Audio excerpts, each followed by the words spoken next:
Oke, jadi kesempatan kali ini saya mau bicara tentang dividen investing. Dividen investing ini udah pernah aku bahas di MVest ya, udah ada edukasinya dikit tentang dividen investing, tapi memang kita belum pernah secara dalam tuh jelasin tentang dividen investing tuh gimana. Dan selama ini strategi yang kita pakai itu cenderung pakai value investing. Ya, selain value investing kita ada dollar cost averaging. Jadi bedanya apa buat kalian yang ngikutin materinya MVest bener-bener, bukan cuman ngelihat rekomendasinya aja, pasti tahu bedanya antara value investing lump sum dan juga dollar cost averaging gitu. Jadi dollar cost averaging itu beli bertahap, kalau value investing itu beli sekalian banyak di valuasi yang terdiskon. Nah, dividen investing ini aku mau kenalin sebagai satu hal yang totally different. Mindsetnya tuh benar-benar beda dari trading, apalagi ya trading ya. Mindset dividen investing ini sangat berbeda dari trading dan sangat berbeda dari value investing. Dollar cost averaging itu beda juga gitu ya. Jadi benar-benar beda. Karena apa? Karena fokusnya tuh cuman dapetin dividennya aja dan tidak terlalu peduli dengan harga saham. Jadi kebalikannya dari trader, kalau trader tuh peduli dengan harga saham dan hanya menjadi sebagai sebuah bonus aja, kalau dividen investing ini fokusnya pada mendapatkan dividennya, sedangkan harga saham yang naik itu menjadi satu bonus aja, ya. Jadi kebalikannya. Aku ulang lagi ya, jadi kalau trading saham fokusnya harga saham, dividen tuh jadi bonus doang. Jadi kita nggak pernah fokus trading tuh untuk dapetin dividen. Justru malah di M-Trade sendiri, kalau misalkan mau jadwal mau bagi dividen itu justru malah keluar. Orang-orang tuh pada keluar, pada exit gitu loh. Nah, sedangkan kalau untuk investasi, investasi itu kita fokusnya di valuasi juga. Jadi kalau misalkan masih bagus ya kita masuk, nggak peduli dividennya juga. Contoh, BBCA, BMRI, dan perusahaan-perusahaan perbankan besar yang lain waktu dulu lagi jatuh-jatuhnya, ASI, ya kita kalau mereka jatuh dalam, valuasinya murah, itu kita masuk. Tapi kita nggak peduli dividennya dia berapa. Dividen yield-nya tuh kayak cuman sekitaran 1% atau kurang gitu loh. Jadi kayak nggak worth it banget kalau mikirin dividennya. Nah sekarang gantian nih, kalau kita jadi dividen investor, fokus kita tuh dividen doang, dan kita nggak terlalu mikirin harga. Kenapa seperti itu? Kenapa nggak bisa dua-duanya? Karena kenyataannya, ya memang nggak bisa dua-duanya. Untuk saham-saham yang dividennya bagus, ini aku langsung aja ya, to the point aja, harga sahamnya tuh sangat fluktuatif sekali. Ya jadi aku mau kasih lihat ini nih. Oke, ya ini adalah beberapa saham yang rajin bagi dividen dalam 5 tahun terakhir tuh pasti bagi dividen. Ada BSSR, dalam 5 tahun terakhir ini rata-rata dividennya sekitaran 21,8%. Terus kemudian ada MPMX, rata-rata dividen yield ya. Dividen yield itu dividen per lembar saham dibandingkan dengan harga sahamnya. Rata-rata dividen yieldnya MPMX itu 17,24% dan seterusnya. Hexa, ITMG, dan PTBA. Dan bahkan terakhir dividen yieldnya BSSR ini gila banget, 42,43% gitu. Terus dia bahkan bagi dividen selama beberapa kali di tahun 2022 kemarin. Nah, terus kemudian ini MPMX dia sekali, ITMG 2 kali, terus PTBA. Nah, terus kemudian perhatikan lagi di sini yang rajin bagi dividen ada perusahaan perbankan BUMN, tapi yang daerah ya. Jadi Bank Jatim, Bank Jawa Barat, ini dividen yield-nya rata-rata dalam 5 tahun terakhir itu lumayan 7%-an. Nah ini Adaro rata-rata 5 tahun terakhir sekitaran 9%-an. Terus kemudian kalau diperhatikan, terakhir dividen yield yang gede itu dari emiten batubara, karena memang tahun 2022 mereka cuannya gede banget, harga batubaranya naik 20%, 22%, terus ini sampai beberapa ya 25% dan 27% dividen yield-nya. Nah, terus teman-teman, yang perlu kita perhatikan tuh ketika kita mau beli saham yang emitennya rajin bagi dividen tuh apa sih sebenarnya? Nomor satu sebenarnya likuiditasnya dulu. Kenapa? Karena kita nggak bisa berharap harga sahamnya tuh naik terus, jadi kita cuma berharap likuiditasnya. Likuiditas itu bid offer-nya. Jangan sampai kamu beli dan kamu nge-hold simpen dalam rentang waktu 1 tahunan misalnya, tiba-tiba kamu mau jual tuh nggak ada bid offer-nya.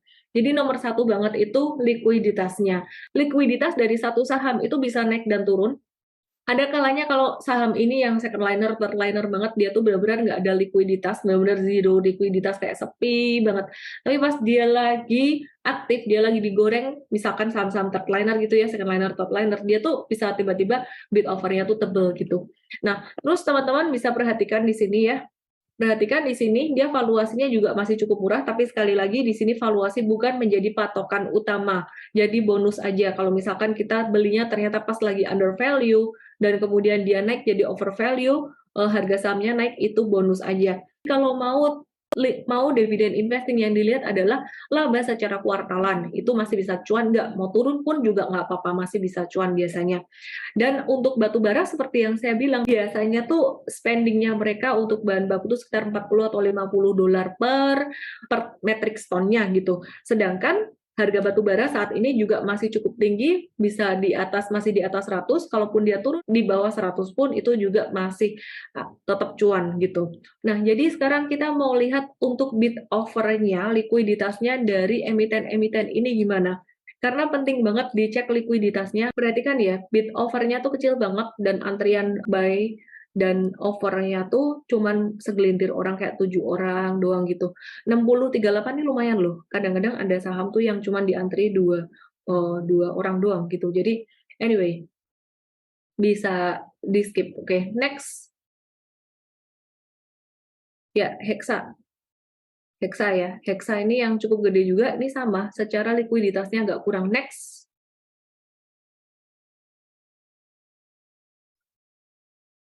Ya, MPMX cukup lumayan secara likuiditasnya, dan dia merupakan salah satu portfolionya dari Saratoga. Jadi bisa di-watch.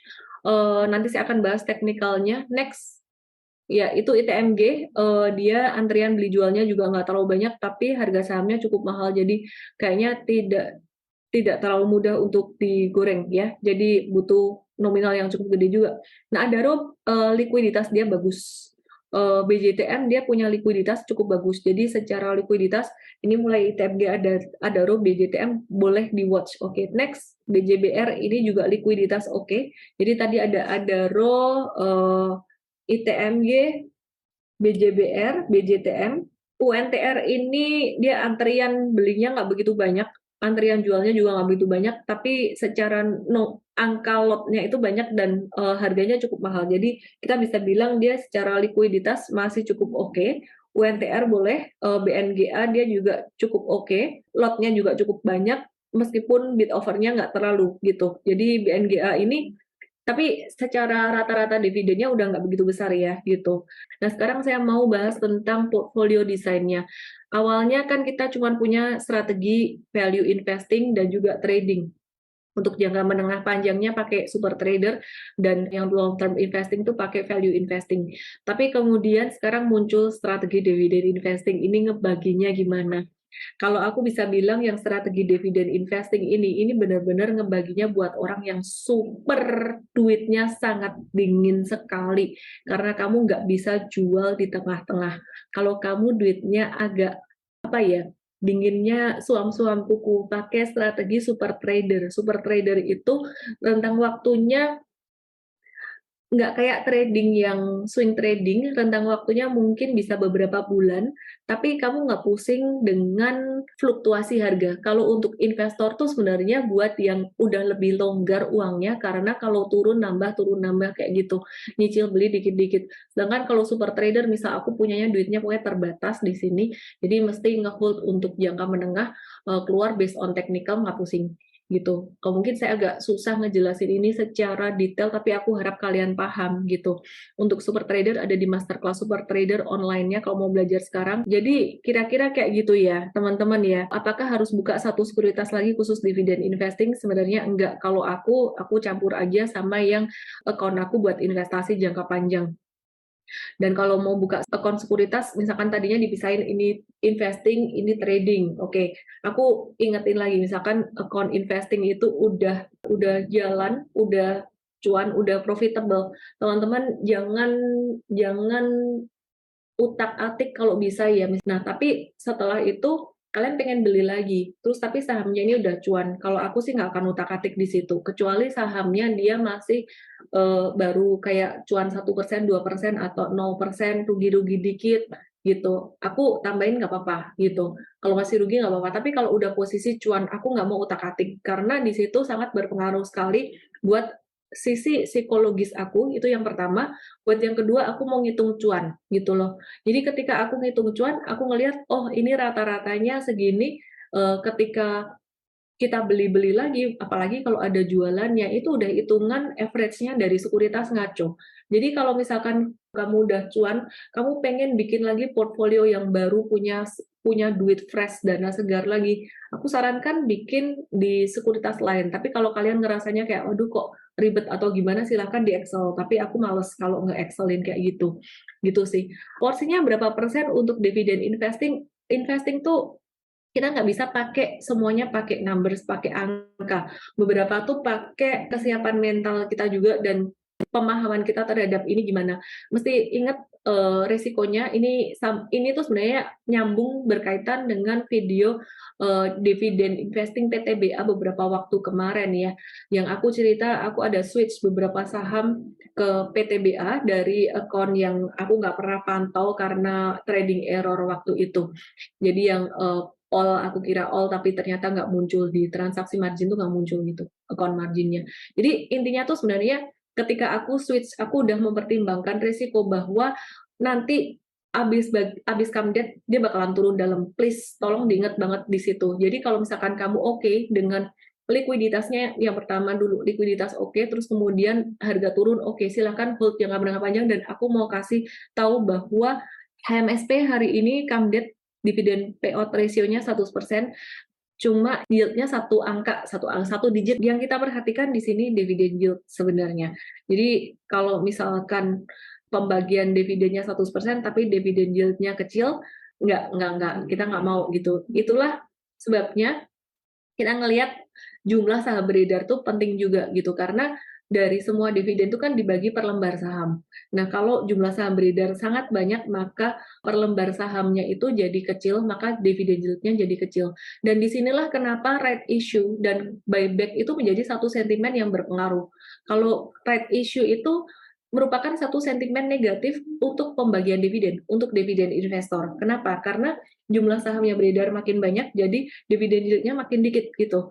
Sedangkan buyback merupakan satu sentimen positif buat dividen investor, karena ketika dia melakukan buyback, maka pembagian terhadap per lembar sahamnya tuh, dividen per lembar sahamnya tuh jadi lebih bagus gitu. Oke, intinya tuh Bapak Ibu, trading investing nyantai aja, jangan dipikir semua harus dibeli gitu. Kalau ada yang bagus ya udah, kalau kelewat ya udah biarin aja gitu ya.